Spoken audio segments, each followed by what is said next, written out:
Hello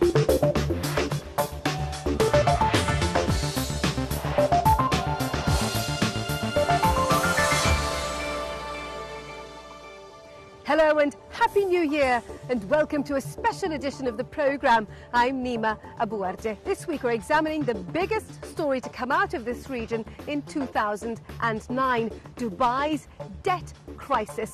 Having built many of the region's most famous landmarks, in November, Dubai World asked its creditors for a 6-month standstill on its debt repayments. How is Dubai finding a way out of this mess?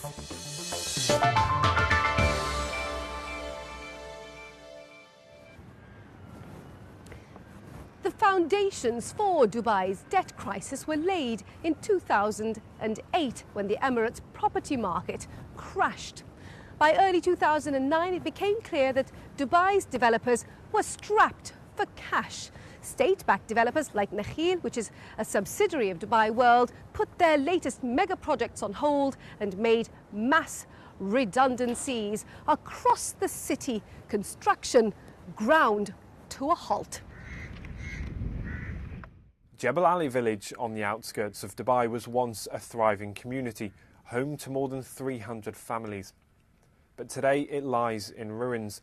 In the heat and the dust, there's evidence of the families that once lived here. Last year, those residents were evicted to make way for a new, ambitious development.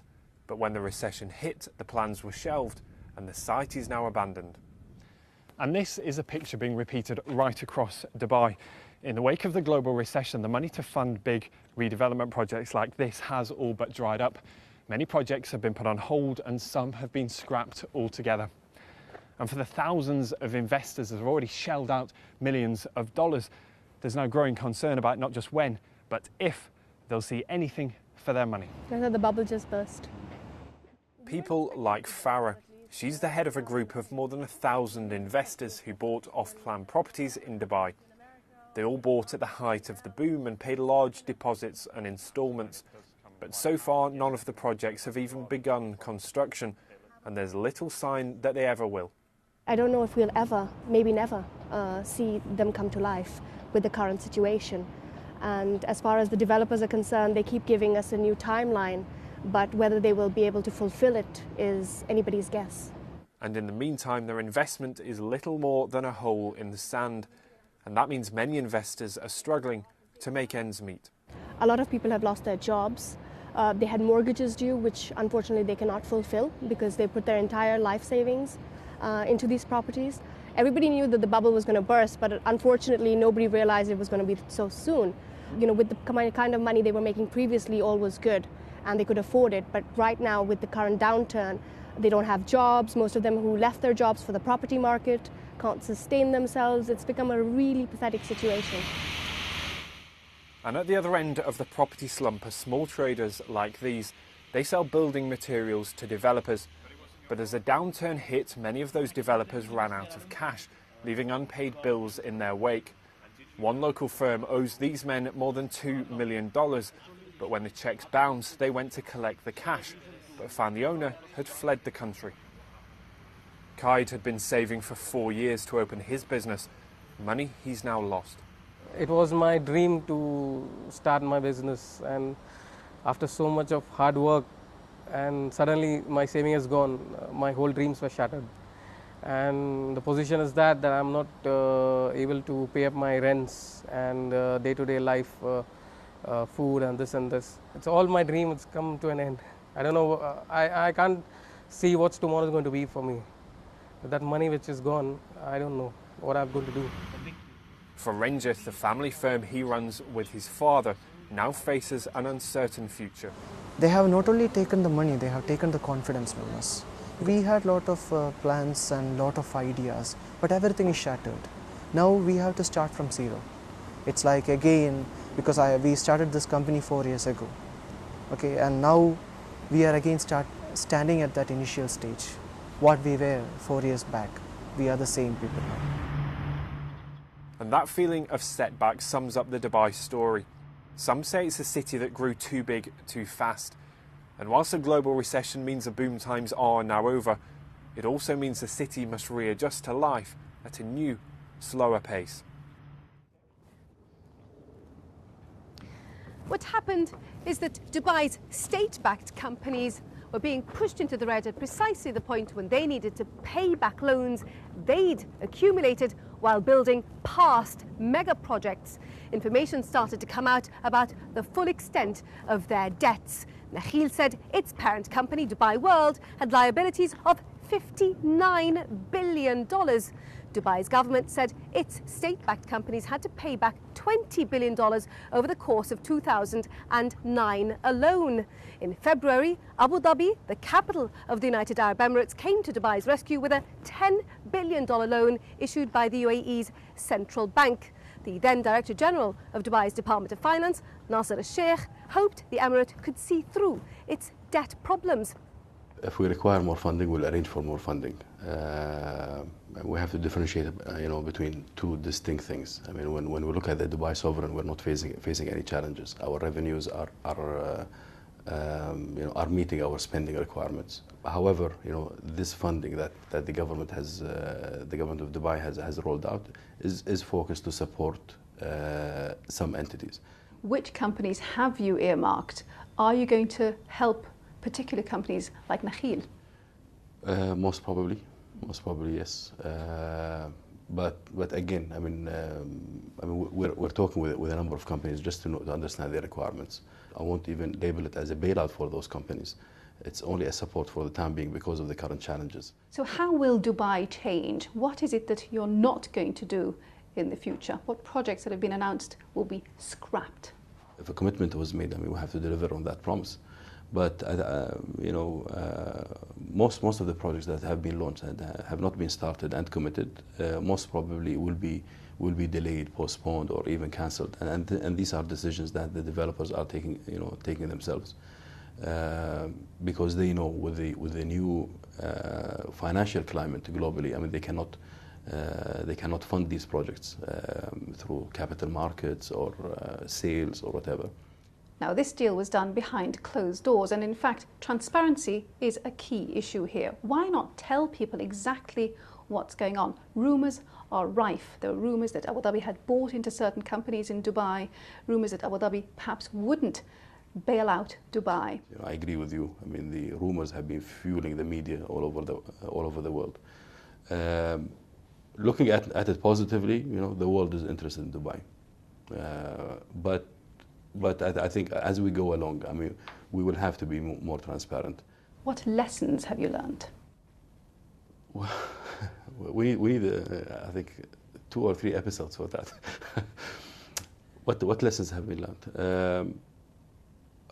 I think in the good times, you continue rolling out initiatives, projects, and so on. And in more challenging times, you go back to basics. And this is what we're doing now today. Now, as 2009 drew to a close, the financial markets started to focus on the $3.5 billion Islamic bond that Nakheel was due to repay on December 14th. It became a litmus test for Dubai Inc.'s ability to pay down all its debts. Now, Dubai did manage to raise some cash from local banks, but at that point still hadn't managed to get the big bailout it needed.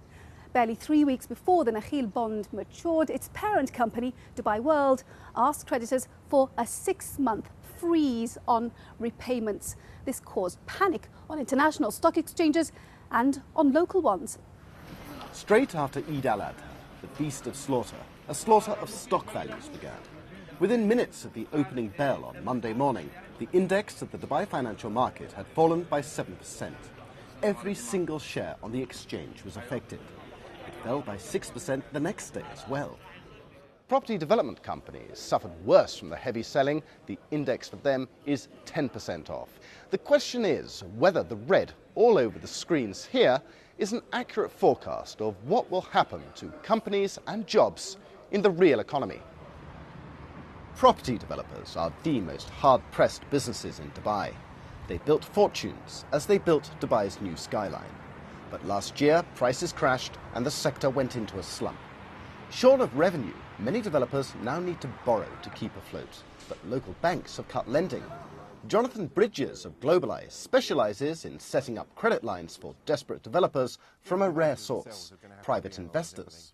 The investors are private individuals from America, and a lot of them were small families looking for better returns on their money than was offered in the States, 10 to 12% in comparison to 1/4% return that they'd normally get in a US bank. However, now there's certainly some more speculation than there was, and they will certainly be looking at things under a microscope. What would be the impact of a property developer if those last few lines of credit were taken away? The overall position would be that we will probably have to see more mergers and acquisitions between developers. Finance availability in the Dubai is limited to almost none. The ruler of Dubai, Sheikh Mohammed Al Maktoum, and government officials are mounting a counterattack in the media. Government finances are not in trouble, they say. This debt is Dubai World's alone. The state did not underwrite it. Creditors need to take part of the responsibility for their decision to lend to this group of companies. It should have been based on the viability of the projects and not on guarantees from the government. On Wall Street, a US hedge fund called QVT emerged as a surprise creditor. It owned 1/4 of the $3.5 billion bond, which Nikhil was due to repay on December the 14th. QVT refused the repayment standstill, demanding its money back in full on the due date. They will work by buying bonds at a discount to the face value. They will then aggressively pursue litigation and buy a blocking minority for the bonds in order to frustrate or greenmail the debt settlement in order to get a better return on their investment. But then, on the day the bond repayment was due, Abu Dhabi's government lent to buy another $10 billion in an emergency bailout. But Abu Dhabi also made clear it wasn't standing as guarantor for Dubai debt. This leaves other creditors, international banks and bondholders, in a quandary. Will Abu Dhabi pay down any more of Dubai's outstanding loans? And if it doesn't, then who will? So, at the 11th hour, Abu Dhabi came up with the money for Nakheel to pay down its bond, but other billion-dollar repayments loom large in 2010. Will Dubai be able to meet them? And how will the rest of the Middle East fare this year? Join us for a special debate in part 2.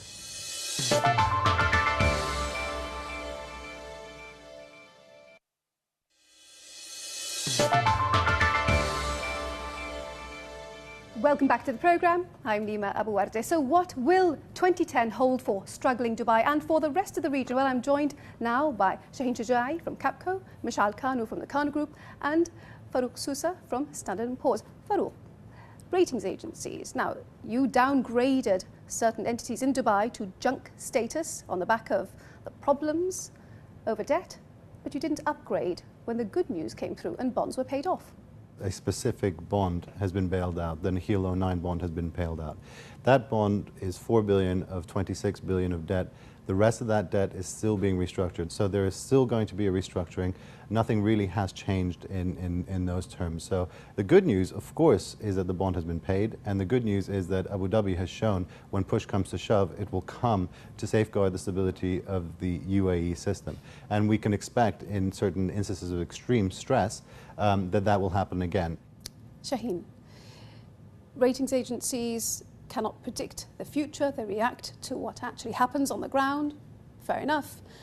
But what do you see in your role as head of research as the status of banks in the region, property companies in this region? If you think about Dubai, I think they have some risk that is within pockets of the banks that is still not clear exactly how much debt is outstanding. But I think the banking system in the region is quite stable. I think it's going to get even more stable as the global economy gathers strength. And I think 2010 will be a year where the Middle Eastern oil exporters will become much stronger economies than they were in 2009. Mishal, your businesses on the ground range from travel, construction. So can you tell us how all of this has actually impacted on the way you do business? Are certain things on hold now? Are you concentrating on specific sectors? As a company, our focus will be back onto the construction equipment, to be honest.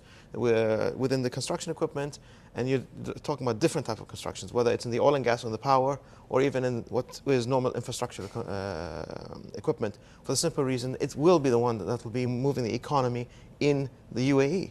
You look after the Middle East. What are you looking at with concern or interest? Lebanon is looking very good now that they have hopefully a stable government in place. I think Lebanon is a country that has immense potential. Remittances have held up despite the downturn in the GCC, and I expect that those will continue to play their part. So overall, I think that there's an opportunity in 2010 for these countries to consolidate and to grow once more.